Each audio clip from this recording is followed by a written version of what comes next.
Salut, c'est Xavier, le gars de la 3D. Dans les vidéos précédentes, nous avons commencé la modélisation d'une chaise en mettant des référents et en créant son pied. Nous allons maintenant continuer la modélisation en utilisant l'outil extrusion, puis l'outil bevel. Alors, pour commencer, je vais passer en polygone, donc en face. Je vais sélectionner mes deux faces supérieures du pied. Je vais revenir dans ma vue de gauche et je vais créer une extrusion. Hop. Alors, si vous n'êtes pas assez précis, n'oubliez pas d'utiliser Alt-W pour agrandir votre fenêtre et vous permettre de zoomer et d'avoir un meilleur affichage. Donc là, je ne suis pas tout à fait bien. Voilà, je vais mettre donc 5 cm d'extrusion et je valide. N'oubliez jamais de valider. Voilà. Et sans quitter la vue de gauche, je vais sélectionner comme ceci, grâce à un rectangle de sélection, mes faces arrière. Et tout de suite leur réappliquer une extrusion. Là, je vais mettre une extrusion de 7. Voilà. Et je valide. Tout de suite, on va refaire une extrusion, une nouvelle. Je vais garder cette valeur de 7. De toute façon, je vais la déplacer, donc la valeur n'a pas d'importance. Je vais tout de suite passer en déplacement avec la touche W. Je vais déplacer mes polygones comme ceci pour créer l'arrondi. Et je vais lui appliquer une rotation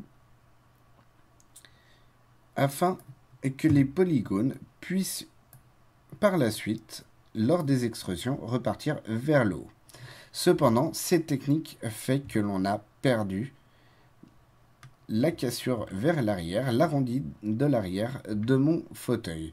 Donc je vais très vite repasser en Edge, sélectionner mon arête du milieu sur ma dernière extrusion, me remettre en Left, donc touche L, voilà.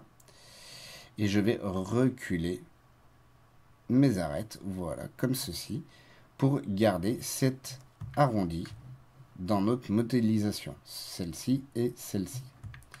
Je repasse en left. Je repasse en polygone. Mes faces sont toujours sélectionnées. Le fait de venir sélectionner des arêtes ou des sommets ne gâche pas votre sélection des faces. Et je refais tout de suite une extrusion.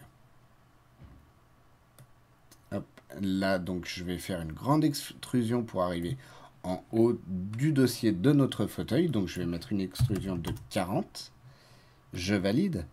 Le petit problème est qu'on a un grand arrondi. Or, sur notre image de référent, c'est parfaitement plat. Alors, pour corriger cela, je vais juste passer en mise à l'échelle et je vais faire une mise à l'échelle que sur l'axe Z. Hop, et vous voyez que ça aplatit, donc ça aligne mes points. Faire une mise à l'échelle sur un seul axe est un très bon moyen d'aligner des points ou des vertex. Là, je vais légèrement reculer mes faces pour être équivalent à ceci. Voilà. Et nous avons la forme générale de notre chaise. Nous allons par la suite utiliser le bevel et encore l'extrusion pour affiner cette forme et créer les rebords. Je vous laisse rejoindre la prochaine vidéo et je vous invite à suivre notre chaîne YouTube F3DF pour voir l'ensemble de nos vidéos ou encore notre site f3df.com pour voir l'ensemble de nos travaux. Bonne soirée!